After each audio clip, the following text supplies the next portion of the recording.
Bien amigos, hoy es 19 de febrero de 2018. Ok, vaya pregunta que subí allí pues al portal y les agradezco a muchos colegas a nivel nacional e internacional que hombre me han escrito y me han dado su opinión muy valiosa, completamente, porque yo eso lo capitalizo. Pero miren, estos temas surgen a raíz de la casuística. Y es que no solamente planteé el interrogante a nivel, para todos ustedes, mis queridos amigos que siguen este portal, sino que también lo hice aquí en la Judicatura de Infancia y Adolescencia. Aquí hay 5 jueces, por lo menos 4 se interesaron del tema y 3 me dieron sus opiniones al respecto. Y ahora miramos eso. No lo he consensuado con allí en la Judicatura de la Ley 906, o sea, en el Palacio de Justicia, pero esto llama poderosamente la atención porque en esencia pues las opiniones son completamente divergentes. Ahí donde se da cuenta uno que no hay una unidad jurídica respecto a un tema que es tan importantísimo. Pero eso tiene su razón de ser porque como estamos ante un sistema penal acusatorio novedoso para nosotros, y revisando la situación, mire, aquí me encuentro esta sentencia de la doctora Patricia Salazar Cuéllar. El radicado es el 44056 del 28 de octubre del 2015 y es la que más se acopla a la situación que ahora pues hacía el interrogante. Básicamente la pregunta es, en el caso en que entra pues en cámara Gesell la menor presuntamente víctima, lo lleva el ente acusador, el fiscal, le interroga, pero hubo de suspenderse en 3 oportunidades porque entraba pues en llanto. Sin embargo, pues alcanza a darle respuestas a la fiscalía y por sugerencia de la Defensoría de Familia que está en esta audiencia, la Judicatura pues accede para que se suspenda y se retire, pero no vuelve más al juicio oral. Es decir, no realicé o no pude como defensor llevar a cabo el derecho de contradicción y el derecho de confrontación, que son los pilares básicos dentro de este sistema ahora pues que nos rige a nosotros aquí en Colombia con la ley 906 del 2004 y bajo el principio de concentración y de inmediación.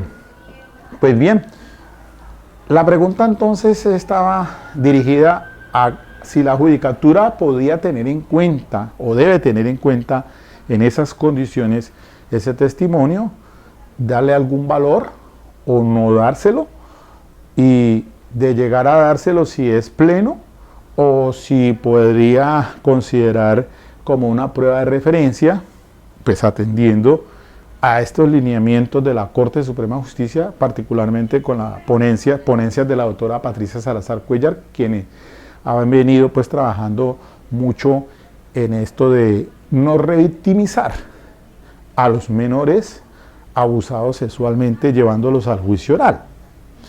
Recientemente pues se expidió la ley 1652 del 2013, en la que pues el entrevistador, ahora existe un artículo allí que se agregó en la 906, ese entrevistador entonces son personas especializadas para hacer ese tipo de entrevistas a niñas, niños y adolescentes víctimas de abuso sexual. Y entonces también el artículo 438, el literal E, se agrega o se indica que como prueba de referencia se tendrá en cuenta ese tipo de entrevista que llegada al juicio oral entonces entrará pues con ese valor menguado. Y entonces me encuentro con esta decisión que calza frente a un asunto que también se adelantó por unas conductas, actos sexuales abusivos en menor de 14 y acceso carnal en menor de 14 años. En primera instancia fue condenado solamente por actos sexuales, pero actos sexuales abusivos, y apela a la defensa y el tribunal confirma, se va en casación para que le quiten unos actos sexuales abusivos en concurso, porque pues inicialmente se decía de un solo tocamiento y después aparecían varios tocamientos. Entonces se le declaró en firme pues por el asunto en el tribunal por el concurso. Sin embargo, se va en casación, en recurso extraordinario de casación. La Corte Suprema de Justicia no casa, queda en firme la decisión del Tribunal Superior. Muy bien, antes de avanzar a este tema, pues para desarrollar pues el contenido de esta decisión, quiero decirles a ustedes que se han mostrado interesados pues en que yo les envíe esta providencia y pues como tema de consulta. Además de ello, también me encontré con un documento que nos dejó en días pasados una conferencia que estuvo aquí en Cali, en el Tribunal Superior del Distrito Judicial de Cali, el abogado Alberto Omar Jiménez, conferencista. Él es profesor de la Facultad de Derecho de la Universidad Interamericana de Puerto Rico, de San Juan de Puerto Rico. El tema es la conferencia que se hizo el 8 de octubre del 2014, es la comparación del derecho probatorio de nuestra ley 906 de 2004 y el derecho probatorio en el derecho común del common law. Entonces allí quizás de pronto ahorita me haga referencia a un tema puntual, cuál es el de las normas para la evaluación de la suficiencia de la prueba. Y también otro capítulo que es el de los efectos de las presunciones en los casos criminales. Para que lo tengamos en cuenta entonces de cuál es el papel de la judicatura al momento de evaluar entonces estos elementos materiales de prueba que entran al juicio oral, bajo los principios pues, de inmediación, contradicción y confrontación. Bueno, el asunto pues también les decía en el video anterior, en la pregunta, que pues en esencia el artículo que regula las causales de casación de nuestra codificación procesal establece pues que también puede interponerse este tipo de recurso para cuando dice el artículo 181, procedencia del recurso, cuando en el numeral tercero, el manifiesto desconocimiento de las reglas de producción y apreciación de la prueba sobre la cual se ha fundado la sentencia. Traigo a colación este punto porque para que lo tengamos en cuenta para el análisis que vamos aquí o que voy a hacer aquí en estos minutos. El error de derecho por falso juicio de legalidad se refiere a los errores que se cometen a la evaluación de la judicatura frente a la incorporación o las reglas de aducción de la prueba. Entonces, cuando se quebrantan esas reglas de producción de la prueba y el juez le da un valor que no es, pues entonces calza la causal del recurso extraordinario de casación como errores de derecho por falsos juicios de legalidad. Mientras que en relación con la apreciación de la prueba sería un error de derecho por falso juicio de convicción. En el evento de que, por ejemplo, teniendo que darle un valor menguado, como lo señala el artículo 381, inciso final, que dice no se puede edificar sentencia condenatoria con base pues en la prueba de referencia.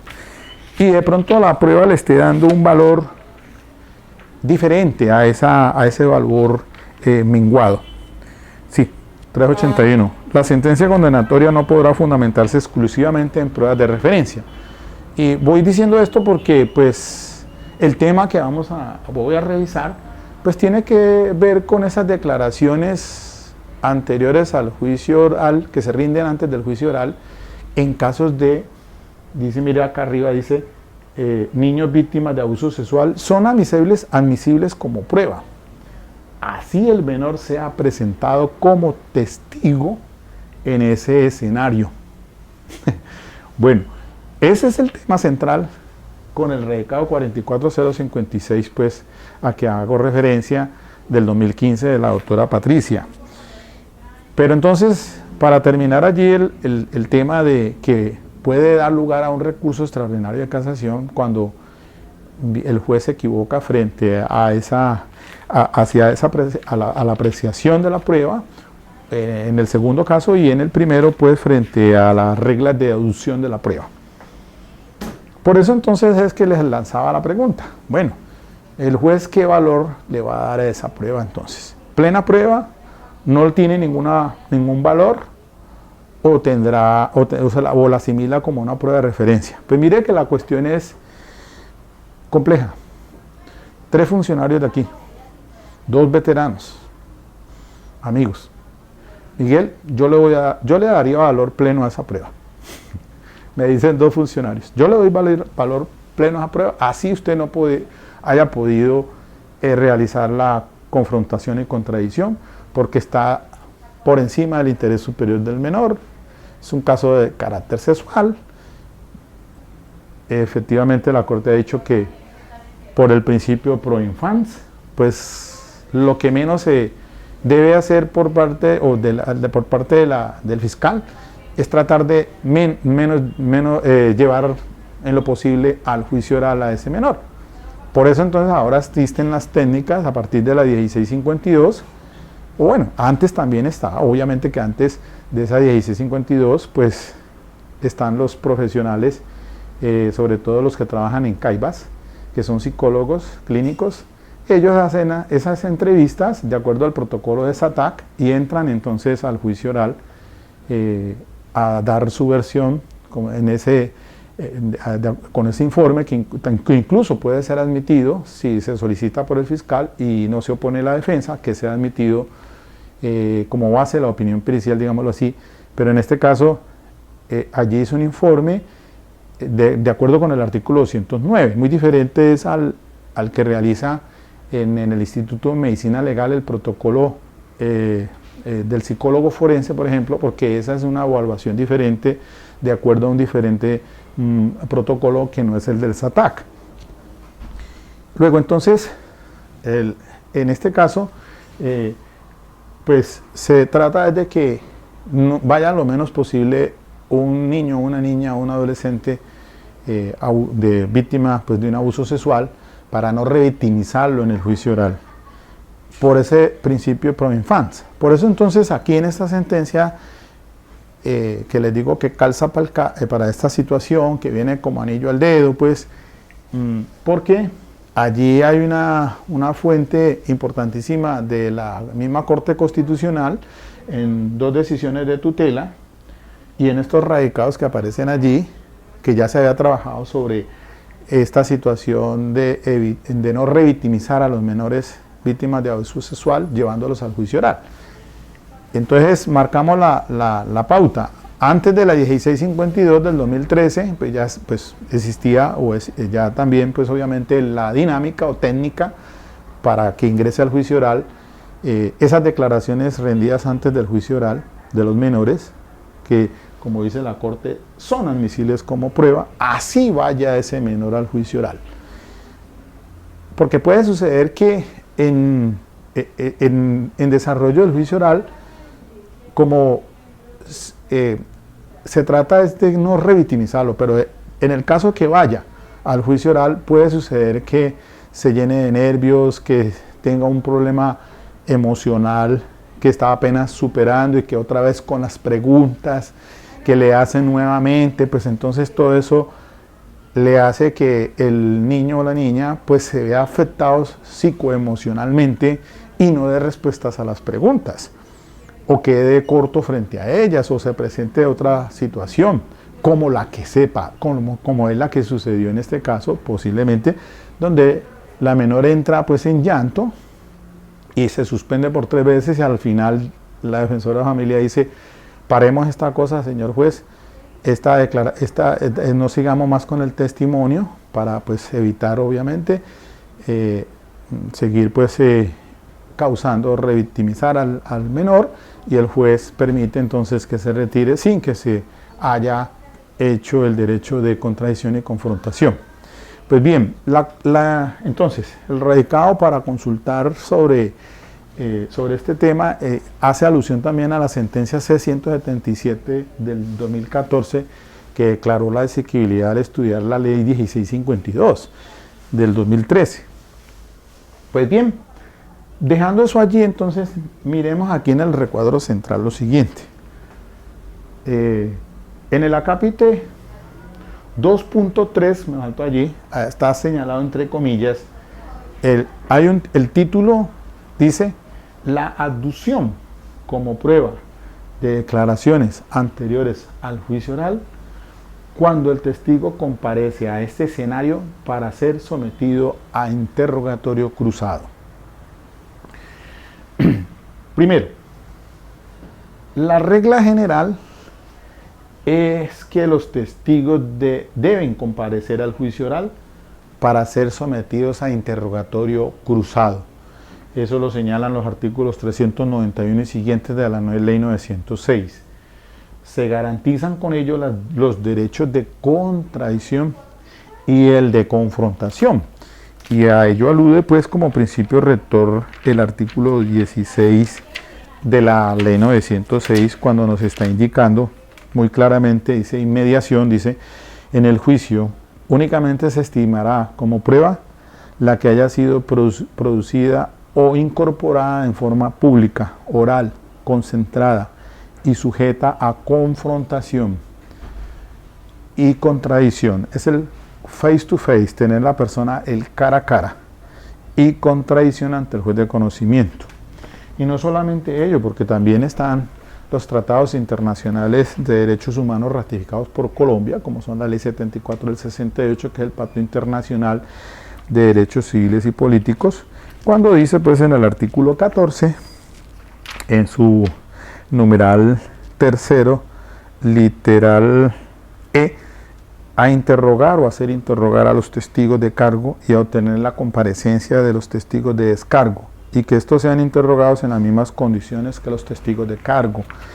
Y la Ley 16 del 72, que es la Convención Americana o el Pacto de San José de Costa Rica, establece en el artículo 8 las garantías judiciales, y dentro de ellas está en su numeral segundo, literal F, dice derecho de la defensa de interrogar a los testigos presentes en el tribunal y de obtener la comparecencia como testigos o peritos de otras personas que puedan arrojar luz sobre los hechos. Ahí están estos dos instrumentos internacionales de derechos humanos dentro del bloque constitucionalidad, y también existirán otros obviamente, en el que se hace énfasis pues a ese derecho de confrontación y de contradicción, ahora pues regulados como principio rector, sistemas basilares de este sistema de tendencia acusatorio acogido pues con el acto legislativo 03 del 2002, que es la Ley 906 de 2004, Código de Procedimiento Penal. Pero ello tiene una excepción, dice la Corte Suprema de Justicia en esta decisión. Cuando se trata de declaraciones de niños y factores como la edad, la naturaleza del delito, las particularidades del menor, entre otros, habilitan el uso de declaraciones a título de prueba de referencia. Así el menor haya sido llevado como testigo al juicio oral. Lo que pasa es que aquí en este caso, pues particularmente la defensa, pues en el recurso extraordinario de casación, se queja de que esas declaraciones anteriores al juicio oral no fueron validadas dentro del desarrollo de los interrogatorios, pese a que llevaron la menor en cámara Gesell, es una niña de 5 años. Sin embargo, se logra establecer a través de los registros por parte de la Corte Suprema de Justicia, pues que efectivamente sí había tenido oportunidad la defensa pues de ejercer el derecho de contradicción cuando la psicóloga, en este caso psicóloga de Caibas, seguramente la que hizo la entrevista, pues ellos hacen ahora, antes de la 1652, pues en quedaba por lo menos en un audio el registro de esa entrevista que se le hace al menor. Eso en conjunto con un informe técnico que rinde, en este caso son muchas veces psicólogos, pero ellos son pues no peritos, pero sí son funcionarios del CTI, del Policía Judicial, entrenados, han hecho cursos por la Embajada Americana para atender estos casos. Entonces son personas que tienen esa capacitación y ellos rinden su informe. Ese informe, que es la base pues de lo que va a ser el dictamen en el juicio, en este caso pues me refiero al psicólogo de Caibas, pues porque el psicólogo forense del Instituto de Medicina Legal, pues ese sí rinde un dictamen o base de opinión pericial, de acuerdo al 405, y entonces incluso la Corte pues ha dicho que esa es una prueba directa, a pesar de que en esas entrevistas de los menores víctimas, pues sí se toman en cuenta pues que son como una prueba de referencia. Lo que le está diciendo al entrevistador, pero el conducto o el medio por el cual entrará ese contenido al juicio oral es a través ahora del entrevistador, ahora con más énfasis con la ley 1652, en la que pues ha dado un plazo razonable para que pues se preparen personas, ahora dice pues de la Policía Nacional, pero todavía siguen haciéndolo, no solamente psicólogos, sino también otras profesionales, pero preferiblemente que sean psicólogos para atender casos que tienen que guardar relación frente a este tipo de conductas criminales y que pueden manejarlo en debida forma, digámoslo así.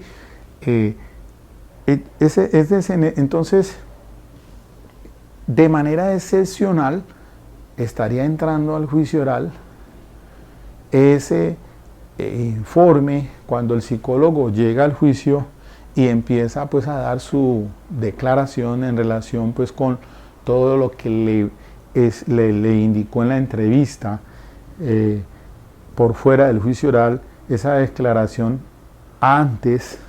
esa declaración que toma y que la registran incluso, porque es que ahora pues por lo menos el artículo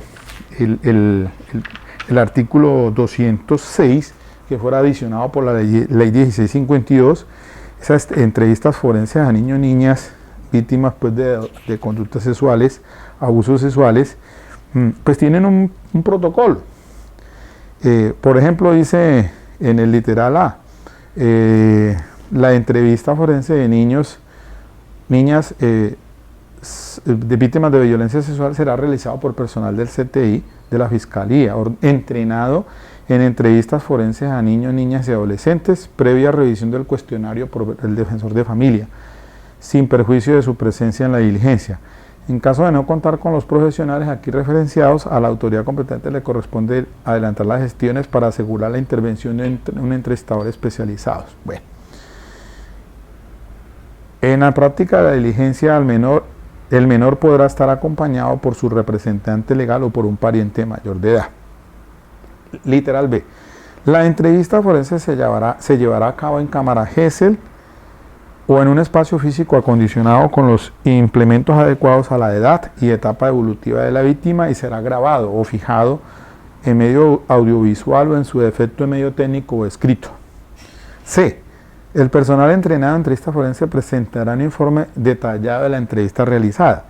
Este informe deberá cumplir con los requisitos del artículo 209 que es el informe de un investigador de campo. Por eso es que no tiene la condición de un informe de base pericial, sino es un informe de investigador de campo.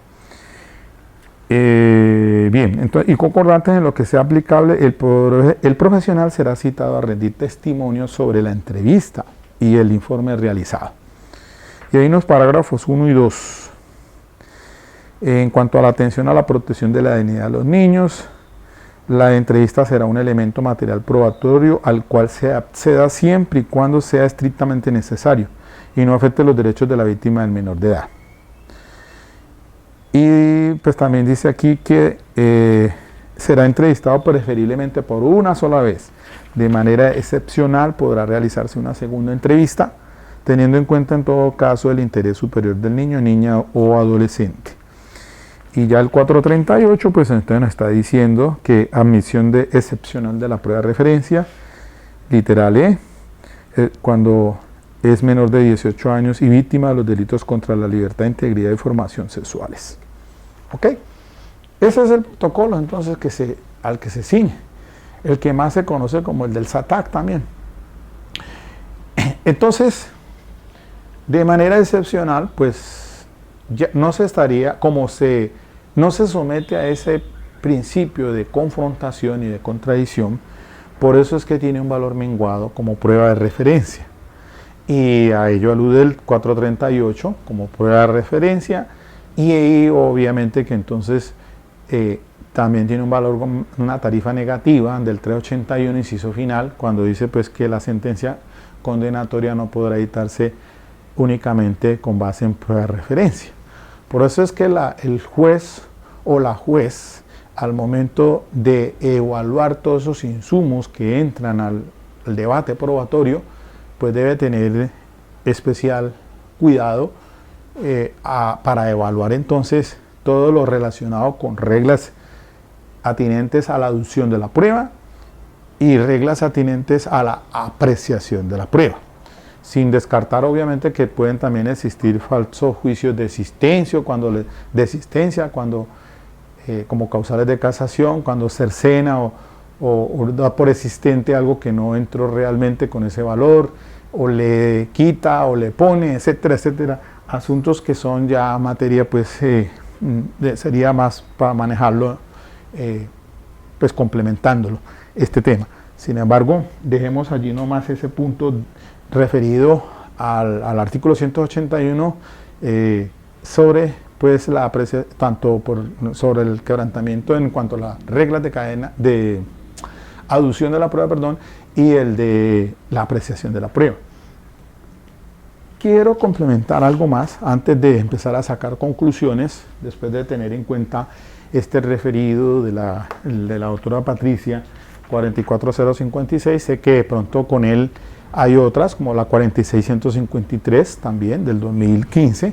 Esa exponente también ella, un radicado, pues que lo tengo más presente, pero existen otras decisiones también, aparte de estas que aparecen en el recuadro izquierdo, pero también hay unas más recientes y seguramente todas, yo pienso que en este tema particularmente es la doctora Patricia Salazar Cuellar quien ha hecho pues un amplio bagaje de jurisprudencia muy rica y rica sobre este tema, pues para nosotros acercarnos un poco más a la hora de dilucidar temas como este tan complejo. Dice entonces, por ejemplo, aquí, volviendo otra vez a la conferencia que dieran, se hizo aquí en Cali el 8 de octubre del 2014, siendo el ponente pues Alberto Omar Jiménez Santiago, profesor de la Facultad de Derecho, le decía, de la Universidad Interamericana de Puerto Rico. El juez, dice, el juzgador deberá evaluar la evidencia presentada con el propósito de determinar cuáles hechos han quedado establecidos o demostrados, con sujeción a los siguientes principios. Primero, el peso de la prueba recae sobre la parte que resultaría vencida de no presentarse evidencia por alguna de las partes. 2. La obligación de presentar evidencia primeramente recae sobre la parte que sostiene la afirmativa en el asunto de la controversia, en este caso la Fiscalía. C, o tercero, para establecer un hecho no se exige aquel grado de prueba que, excluyendo posibilidad en error, produzca absoluta certeza. Eso es un tema también bien complicado. Acordémonos, pues, por lo menos la literatura que tenía el tratadista italiano Nicola Framarino de Malatesta en la lógica de las pruebas en materia criminal, 2 tomos muy interesantes. Pues a otra hora hablamos de esa certeza. Ahora hablamos pues ya no de certeza, sino de, primero que todo, la inferencia razonable, esa que para cuando se dictan en las diligencias preliminares que se abordan, y cuando se presenta la acusación, pues hablamos ya de el 337 y 336 siguientes hablan de la probabilidad de verdad para llevar más allá del convencimiento, y ya finalmente entonces desvirtuar la presunción de inocencia más allá de toda duda razonable. Y por ahí entonces mencionábamos una sentencia muy importante también, creo que es de Patricia Salazar, de que en el juicio, el desarrollo del juicio oral, pueda que resulte una tesis plausible de la defensa por encima, pues, que convenza más allá de que lleven a esa duda razonable. Hablamos de eso, de ese punto, que sea, pues, que equilibre la balanza más a favor de la defensa y por encima de lo que llevó el fiscal. Pero bueno, miremos lo siguiente. El cuarto punto. La evidencia directa de una persona testigo que merezca entero crédito es prueba suficiente de cualquier hecho, salvo que otra cosa se disponga por ley. Quinto, la juzgadora o el juzgador de hechos no tiene la obligación de decidir de acuerdo con las declaraciones de cualquier cantidad de testigos que no le convenzan, contra un número menor u otra evidencia que le resulte más convincente. Sexto, en los casos civiles, la decisión de la juzgadora o juzgadores o juzgador se hará mediante la preponderancia de la prueba a base de criterios de probabilidad, a menos que exista disposición al contrario. Dice, en los casos criminales, oígase bien esto, la culpabilidad de la persona acusada debe ser establecida más allá de duda razonable.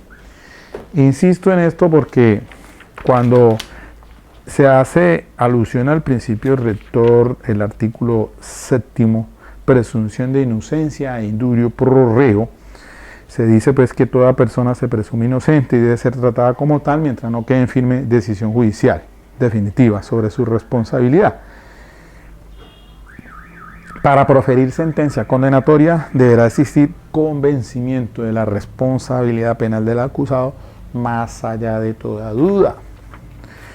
Por allá en los artículos 372 dice: las pruebas tienen por fin llevar al conocimiento del juez, más allá de duda razonable y circunstancia en materia del juicio y lo de la responsabilidad penal del acusado como autor o partícipe.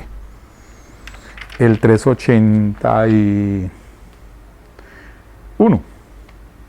Para condenarse requiere el conocimiento más allá de toda duda acerca del delito y de la responsabilidad penal del acusado, fundado en las pruebas debatidas en el juicio. Por eso entonces se insiste de que en los casos criminales la culpabilidad de la persona acusada debe ser establecida más allá de duda razonable. Otro punto, vamos en el quinto, séptimo, cuando pareciere que una parte, teniendo una prueba más firme y satisfactoria, ofreciere una más débil y menos satisfactoria, la evidencia ofrecida deberá considerarse con sospecha. Octavo, cualquier hecho en controversia es susceptible de ser demostrado mediante evidencia directa o mediante evidencia indirecta o circunstancial. Evidencia directa es aquella que prueba el hecho en controversia sin que medie inferencia o presunción alguna. y que de ser cierta demuestre el hecho de modo concluyente. Y evidencia indirecta o circunstancial es aquella que tiende a demostrar el hecho en controversia o el hecho en controversia probando otro distinto, del cual por sí o en unión a otros hechos y ya establecidos puede inferirse el hecho en controversia. Sobre este tema de la evidencia directa y la evidencia indirecta, cuando se habla de la pertinencia del 375, dice, el elemento material probatorio, la evidencia física y el medio de prueba deberán referirse directa o indirectamente a los hechos o circunstancias relativos a la comisión de la conducta delictiva y sus consecuencias, así como a la identidad o a la responsabilidad penal del acusado. También es pertinente cuando solo sirve para hacer más probable o menos probable uno de los hechos o circunstancias mencionados, o se refiere a la credibilidad de un testigo o de un perito. Insisto entonces que esos elementos de prueba, evidencia física y el medio de prueba deben referirse directa o indirectamente. Entonces volvemos aquí, cuando se habla de evidencia directa, pues es aquella prueba, esa es una, y la evidencia indirecta, pues, o circunstancial, la que ya menciono. Y miren, para terminar esto, efectos de las presunciones en casos criminales.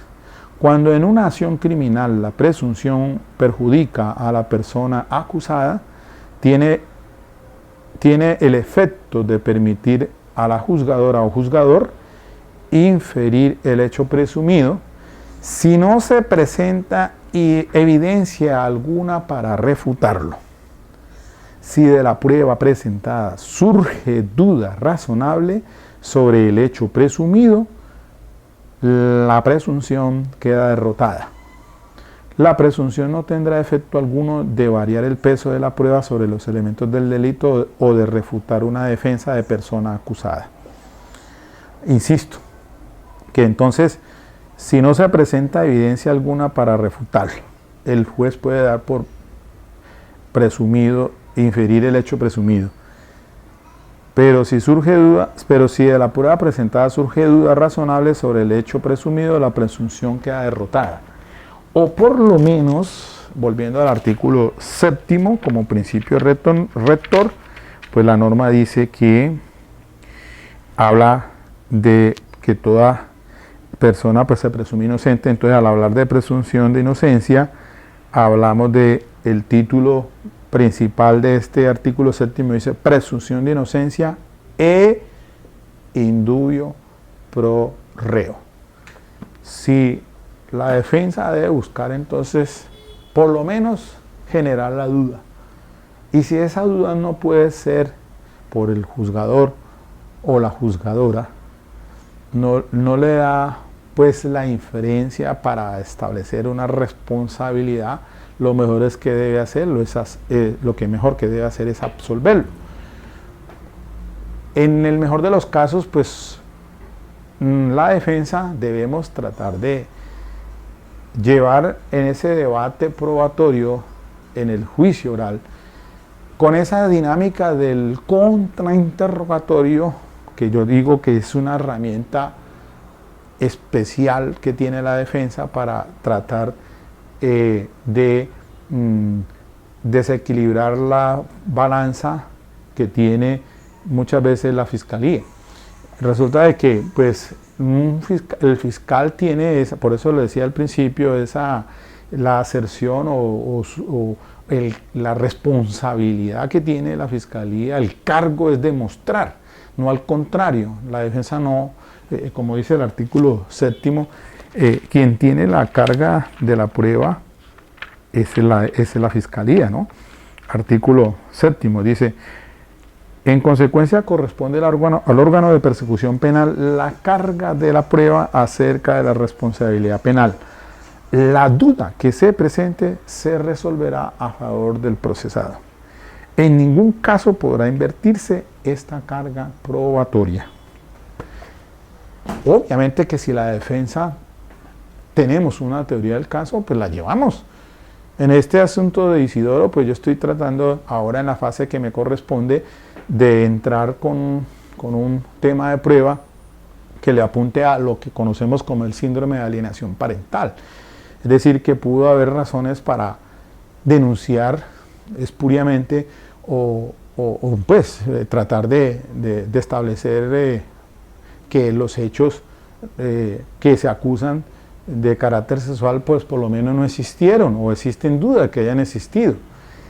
Esa es la idea pues que se tiene frente a esto. Pero entonces, en esencia, mis queridos amigos, miren, cuando ustedes lean esta sentencia, pues el caso es que pues efectivamente la Corte Suprema aquí tiene una rica jurisprudencia, no solo de la Corte Constitucional, sino también del Tribunal Europeo de Derechos Humanos y sobre todo también de la Corte Constitucional de España. Allá pues tienen esto de tratar de no revictimizar siendo niños o niñas víctimas de abuso sexual, en lo posible no llevarlos al juicio oral. Y entonces para ello se tendrá, por eso se llega a la conclusión que tiene en esta sentencia la Corte, dice: las declaraciones rendidas por fuera del juicio oral por un niño víctima de abuso sexual son admisibles como prueba. Así el menor sea presentado como testigo en este escenario. Ahora sí, entonces vámonos a, como dice la Corte Suprema, después de hacer toda esa la introducción argumentativa al caso en concreto, para resolverlo. Sabemos muy bien que 3 decisiones de la Corte Suprema de Justicia sobre un punto o un tema en discusión son doctrina probable. Y también hay que hacer énfasis de que las decisiones de la Corte Suprema de Justicia son, a pesar de que existe el imperio de la ley del artículo 130 constitucional, pero también son un imperativo para los funcionarios, para la judicatura, y más si son de la Corte Constitucional, y sobre todo pues en los temas que se debaten a diario, ¿no? Entonces, al caso concreto. Entonces, volvemos a la pregunta, para cerrar esto y finalizar esos 45 minutos. Les preguntaba, bueno, en este caso entra la menor al debate público, a la audiencia, pero al interrogatorio de la Fiscalía le responde en varias ocasiones, trata pues de la fiscal de preguntarle de manera, en un testimonio directo, sacándole pues las preguntas, haciéndole las preguntas y sacándole pues la información para efectos de establecer circunstancias de tiempo, modo y lugar. Pero en varias ocasiones se interrumpió por la condición anímica de la menor y finalmente entonces se solicita o se sugiere por la Defensoría de Familia a la Judicatura para parar ese testimonio y efectivamente se sucede y no vuelve más al estrado judicial.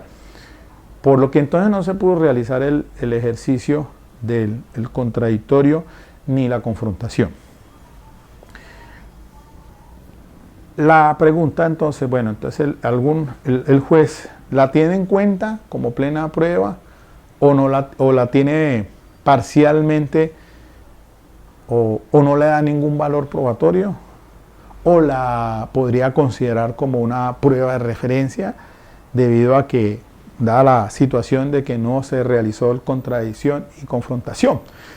Si nos atenemos a esta decisión de la Corte Suprema de Justicia, pues en esencia el sistema le apunta de que cuando es un testigo común, pues sí es esencial el interrogatorio cruzado, pero cuando se trata de menores de edad, pues la cosa es diferente. Por eso tiene valor de plena prueba esas declaraciones antes del juicio oral, porque puede pasar que en el juicio, en el debate público, el menor pase lo que me ocurrió, o no contestan, o los menores pues entran en pánico. Bueno, cualquiera de esas situaciones hace de que esa declaración que rinde allí no permita su evaluación, y entonces la judicatura lo que tiene que hacer el análisis es en el contexto, es decir, el examen de todo lo que ingresó al juicio oral. La psicóloga de Caibas que rinde su informe y que si fue solicitado por la fiscal para que entrara como prueba de contenido y que no se oponga a la defensa, entonces ingrese como prueba pues para tener en cuenta el juez, y allí está contenida esa declaración anterior, la que le rinde pues para poder hacer la entrevista. Luego también el médico legista que rinde su dictamen pericial frente a los hallazgos del menor, pues también hay una anamnesis o hay pues un interrogatorio que se le hace al entrevistado, y eso haría parte entonces también de ese, ya es un dictamen pericial directo, pero eso es lo que le dice al médico, pues se tendría en cuenta para informe de base pericial como prueba directa, pero reviste la condición de un testimonio de referencia, obviamente, la que le da al menor a ese médico. Pero lo que rinde el médico, lo habíamos dicho en otra ocasión, es un dictamen pericial como tal, que tiene la condición de plena prueba, obviamente. Psicólogo forense de medicina legal, entonces también, cuando rinde su testimonio allí en el juicio oral, pues como le han entregado a él el informe que rinde el psicólogo de Caibas, el del médico legista, y también para hacer esa evaluación psicológica, tiene que hacerle la entrevista a la menor, o al niño o la niña o adolescente víctima de abuso sexual. Y eso lo plasma hace el estudio y le responde a 3 preguntas normalmente de la fiscalía y hace unas conclusiones. Eso es lo que rinde en el juicio oral.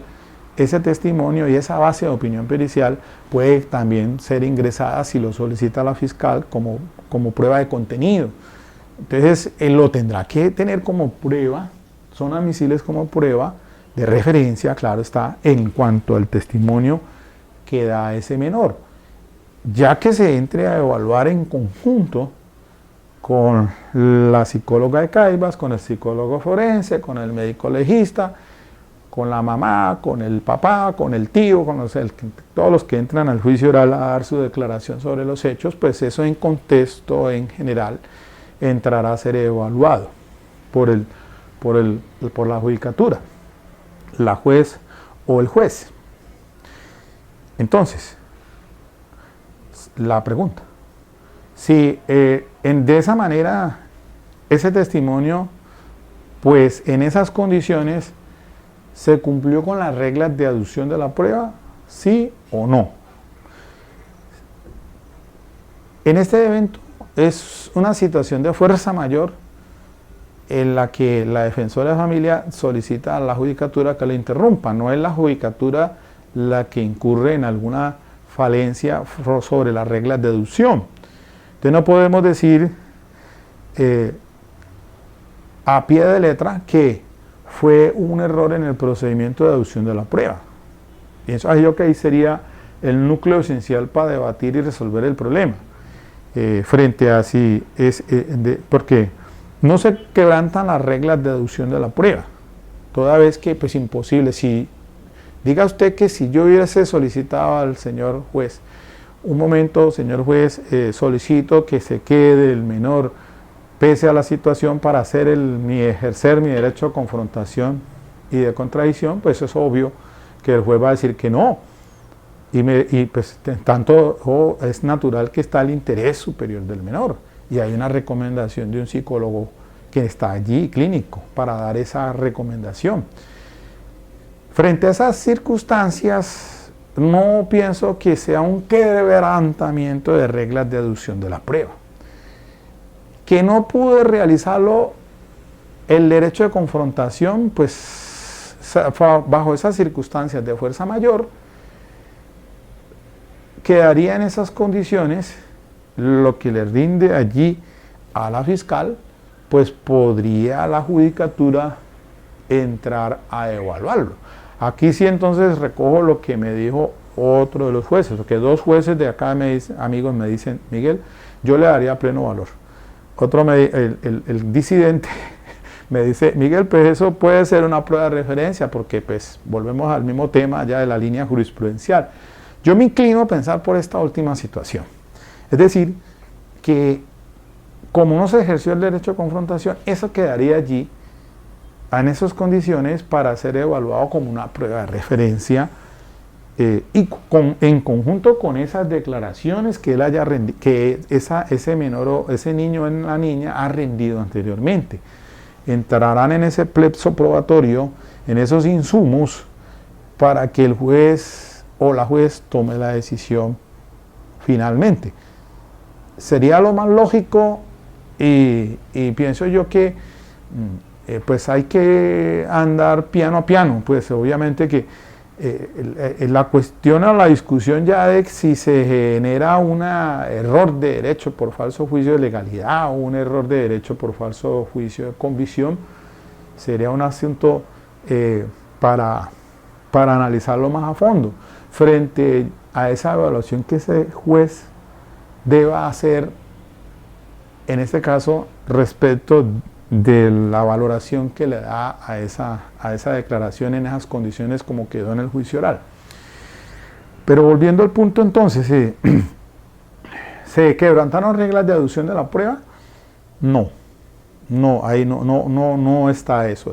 ¿Por qué? Porque precisamente esta decisión de la Corte dice de manera excepcional, cuando se tratan de víctimas menores, pues puede suceder eso. Ahí lo está diciendo, palabra más, palabra menos.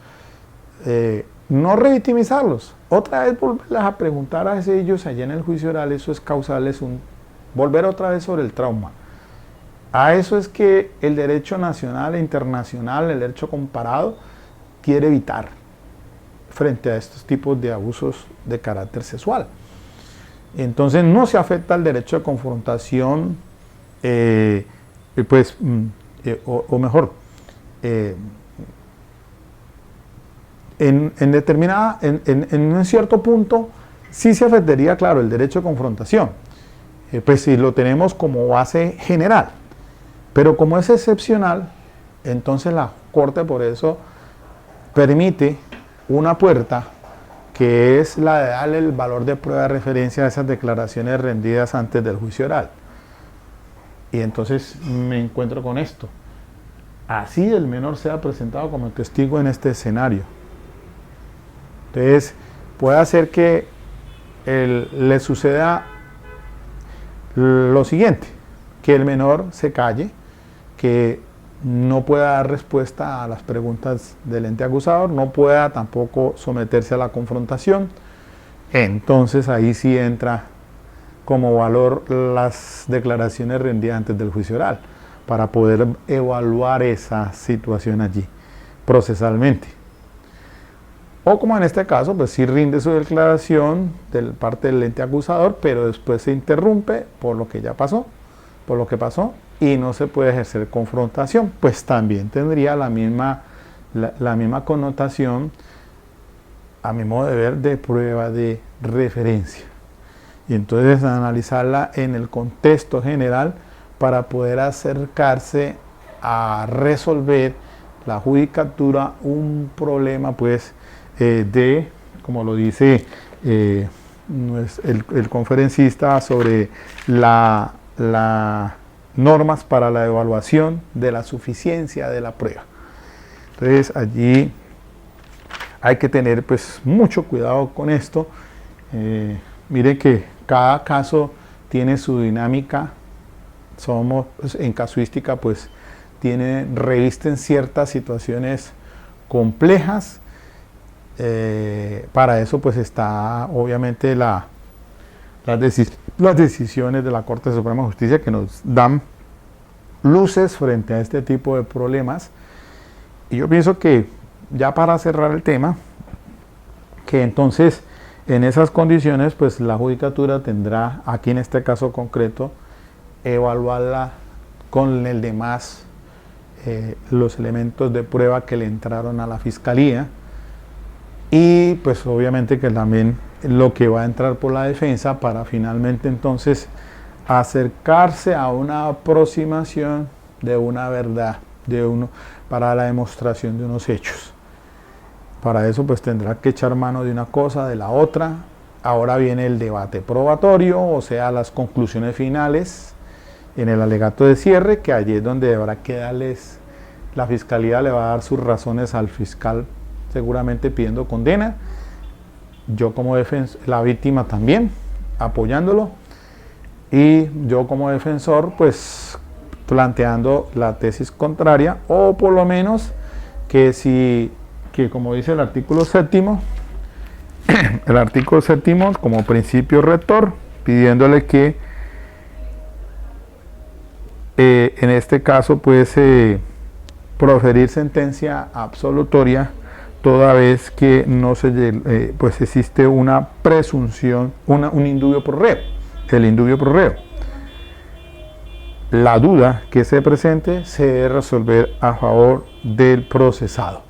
Que la carga de la fiscalía pues tiene deficiencias probatorias y genera entonces dudas frente a los insumos que yo le entro para volver al tema ese de la Corte Suprema cuando habla de duda razonable, cuando la defensa presente pues una hipótesis que por lo menos supere un poco más a la de la fiscalía o el ente acusador, que es el que encargado de mostrar las aserciones positivas y en contra del acusado.